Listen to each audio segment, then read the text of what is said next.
முருகா, நான் நம்புறேன்.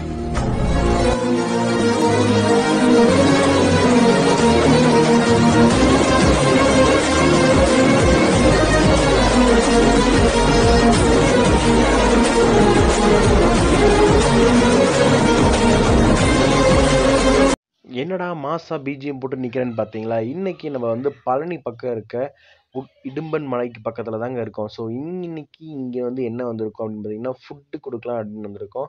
ஸோ ரொம்பவே புதுசு எக்ஸ்பீரியன்ஸா இருக்குங்க. ஸோ இங்க பார்த்தீங்கன்னா இட்லி சட்னி நல்லா செம்ம டேஸ்டா இருந்ததுங்க. அப்படியே பார்த்தீங்கன்னா ஒரு 10 பேர்த்துக்கு பார்சல் கட்டி கொண்டு கொடுக்கலாம் அப்படின்னு சொல்லிட்டு இடும்பன் மலைக்கு பக்கம் போனேன். ஏன்டா போனேன்னு ஆகிப்போச்சு. ஏன்னா ஒரு மிகப்பெரிய மன வருத்தம் ஆகிப்போச்சு. ஏன்னா என்னால் ஃபுல்லாக எல்லாத்துக்கும் கொடுக்க முடியல. அதை நினச்சி சீரியஸாகவே ரொம்ப வெக்ஸ் ஆகிட்டேன். ஸோ நீங்களே பாருங்க எப்படி இருக்குன்னு அந்த இடம் சுச்சுவேஷன்.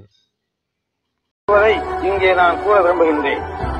ஒரு மனிதன் உயிரோடு இருக்கும் பொழுது அவனுக்கு எத்தனை மன்றங்கள் பாராட்டுவதில் கிடைப்பது என்பது பெரிதல்ல.